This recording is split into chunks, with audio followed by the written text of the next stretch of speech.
She has won nearly every major award in the business, and on Sunday, she added yet another, Artist of the Year at the American Music Awards.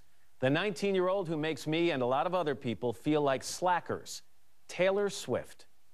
Welcome to the Fearless Tour 2009!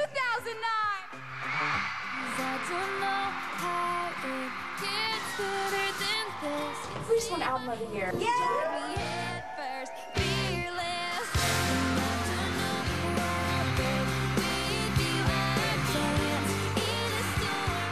So you're the Entertainer of the Year in country music. You know, the Album of the Year. You have a sold-out concert tour. You got to be on Saturday Night Live, CSI. You won the Heisman Trophy. I think you won the World Cup in soccer. What am I leaving out? You know what? I can't even believe that this year happened. A lot of it doesn't feel like it could possibly be real. You sold out this concert tour in some places. I think in Madison Square Garden. You're smiling already because you know what I'm going to... Okay, you know it. You know how long it took to sell out Madison Square Garden for you? How long? A minute. and we're not just saying that as kind of an expression. A minute. It's crazy. It's crazy to think about because they tell you things like, don't ever expect to play Madison Square Garden until you're like 10 years in. I have been floating on a cloud this whole year. It's the kind of year that it seems to me is supposed to happen to someone my age. Someone who's been toiling away for 20 or 30 years in a business. Is this happening to you at 19? It hits me throughout the day, randomly. I had a list of things that I made up that I wanted to accomplish in my life. Honestly, I thought it would be so amazing if I could just get a CMA award. In fact, she swept the Country Music Awards and made history by becoming the youngest ever to win Entertainer of the Year. Because in this moment, everything that I have ever wanted has just happened to me. I just want to mention the names of the people who were up for that award. George Strait, Keith Urban, Kenny Chesney, Brad Paisley, and 19-year-old Taylor Swift. It sounds like, you know, my kids have this game, one of these things is not like the others. You know, tell me your thoughts as they read your name as the winner. I think my thoughts were just screaming because I've opened up for every single one of the people in that category with me. It's like a dream. Yeah.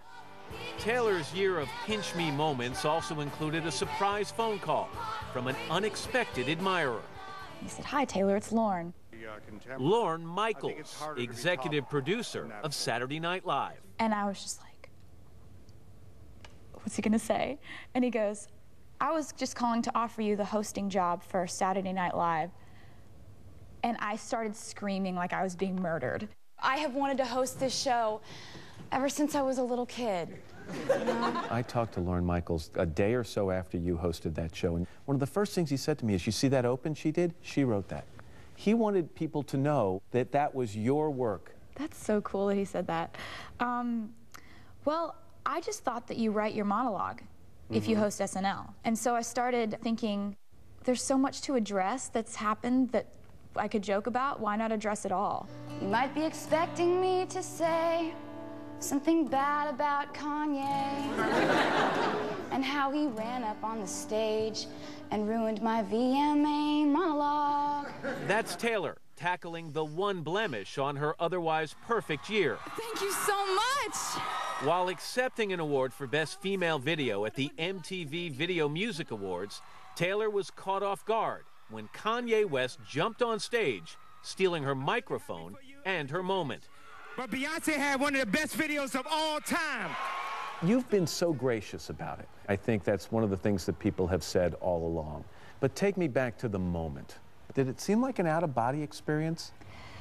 It just all happened really fast, and it took a second to realize what was going on. I was really confused when it was going down because the crowd started booing, and I didn't know why, and I've never been on a stage with the entire crowd booing before. So I was just devastated because I thought I'd done something wrong. Were you even understanding what he was saying as he grabbed the mic from you? Yeah. So you got that part. I got what he said. I definitely heard what he said. I try to focus on what people did for me, coming to my defense and twittering their support. That's what I try to focus on because I don't want to have a grudge. I really just appreciate how nice everyone was to me when I had a really, really weird day. It was a weird thing that happened. You belong with me. Ironically, that weird thing ended up making this young country star an even bigger name. If you've achieved this at 19, how do you keep topping this act? I've never won a Grammy. Something tells me it's not out of the realm of possibility.